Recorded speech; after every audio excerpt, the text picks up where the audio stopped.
Difference here in men is he's a businessman and I'm a fucking Spartan.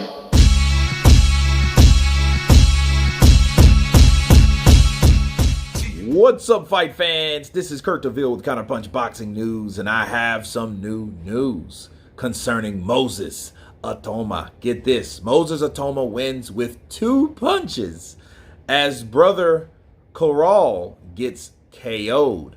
Moses Itauma landed 2 punches in his heavyweight professional debut as he knocked out Barcel Mode in 14 seconds. The amateur standout who won the world championships before signing with Frank Warren hit a couple solid straight lefts, hands, and that was all she wrote. Itauma put the devastation of watching his brother Corral lose for the first time earlier in the night behind him. Based on the evidence, the 18-year-old holds frightening power and will be a force to be reckoned with.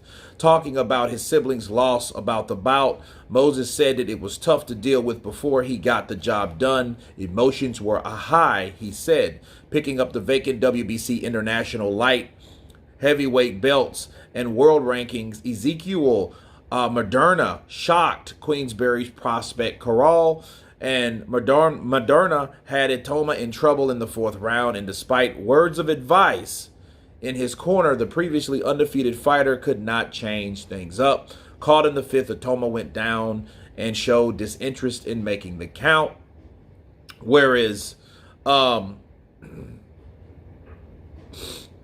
his brother went out and took out his opponent in 23 seconds. And let me counterpunch. Things are going to happen. We've seen that happen with the Charlos. We've seen other brothers lose and how they take the losses. And Moses, you know, he is on a path to break Mike Tyson's record of being the youngest heavyweight ever.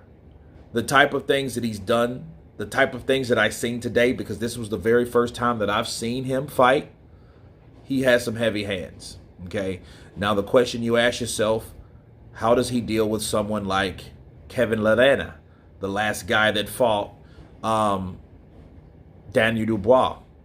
Or Daniel Dubois, how does he deal with a guy like that?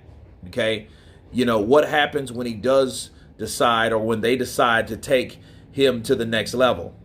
Okay, because it's going to happen sooner or later if he wants to be anywhere like, or be in any position like Mike Tyson was when he did win and become the youngest heavyweight champion ever. Okay, so, but I was definitely impressed. He caught that man with a straight left to the middle guard. Then he caught him again on the top of the head, breaking the equilibrium. And you've seen the legs go. A lot of people called it a dive. I didn't think so. I seen how the legs shake and move and how they looked wobbly when he got hit. I can see how those punches disrupt his equilibrium altogether. And you could clearly see a guy like that ain't messing about. Okay. And it looked very impressive. Again, another showcase fight. We have to see him in higher opposition. But then when is when? That's the question you ask yourself. When are we going to see Moses step up? Okay. Maybe by the end of this year, possibly, you know, he may get an opportunity. But I think the thing is to keep him fighting and to keep him elevating upward, okay? Step by step, bit by bit, because that's what we're going to know. And I'm going to have fun watching this new prospect on his way up and hopefully not down. But anyway, you guys tell me what you think of Moses Itauma knocking out his latest opponent, 23 seconds. 2 punches. Of course, please subscribe. And you guys been Counterpunch. Peace.